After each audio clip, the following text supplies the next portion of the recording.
Welcome back to One America News. As we mentioned before the break, the president's been very busy on Twitter this morning. He's touched on the stock market, on even Syria now, of course, tax reform, as well as Congresswoman Wacky Wilson. We want to go live to Emerald Robinson at the White House. Where do we start, Emerald? You know, Patrick, there's something for everyone on the president's Twitter feed this morning. If you want policy, if you want foreign policy, if it's drama or if it's intrigue, there's something for you. I guess we can start with the policy. The president first started out this morning tweeting about the budget, saying that it's a really big deal, but that the mainstream media isn't talking about it and how important it is. And, you know, Patrick, it is important because now finally Congress can really fast track and move on to tax reform. In fact, the Freedom Caucus had a conference call about it yesterday, and Freedom Caucus Chairman Mark Meadows said that they are likely to support this Senate budget in the House and not even require going to conference about it, which means they can get to tax reform. And he was very ambitious in saying that he hopes that they'll have a tax reform that passes the House by mid-November, and that would be on track with the president's desire to pass total tax reform by the end of the year. So it is a big deal, Patrick. And then, of course, he went on to the Congresswoman.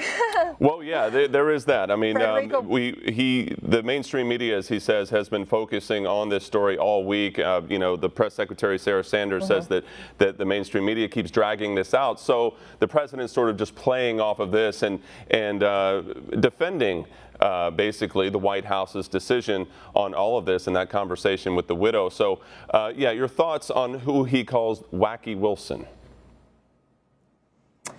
Well, I think that the president does feel the need to defend himself based on what we're seeing in the mainstream media. They're showing a lot of support for Congresswoman Wilson, and a lot of her colleagues are coming to her support. And she's flat out calling the president a jerk, a liar. She's calling General Kelly a liar. And of course, we heard in the press briefing yesterday when Sarah Sanders maybe wanted to focus on more policy-driven things. This was still the focus. And she backed up General Kelly. She said, you know, in that video, in that speech that's in question from 2015, that there was a lot of things that was not recorded that the Congresswoman said that day, maybe off the record, that General Kelly was referring to. So they're sticking to their guns. They're still being defensive about this and saying that the president did not disrespect this family, that he did, you know, what General Kelly suggested that he do.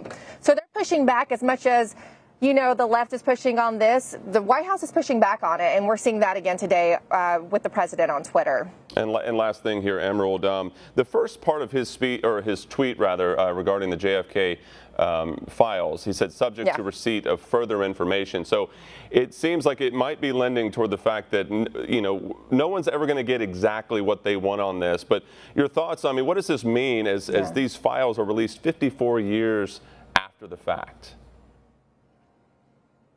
Well, based on what the deputy press secretary said, I mean, there might be some things that cannot be released. So we are going to see a release of more information, more papers, but it might not be the full Monty. So maybe they're not even sure exactly yet what they can release. But I did like your tweet about this, Patrick, because I do follow you on Twitter. And I liked how you said it's a happy day for both historians and conspiracy theorists alike.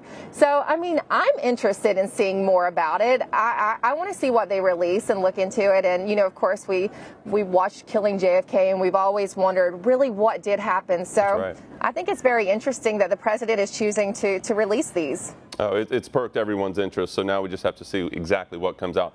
All right, Emerald, well, that's all the time we have. Exactly. But as you and I were talking about, he just tweeted out that Raqqa and the liberation of Raqqa is a critical breakthrough for America's military. So, of course, we'll see what else he has to say on that. But as always, thank you, Emerald, live from the White House.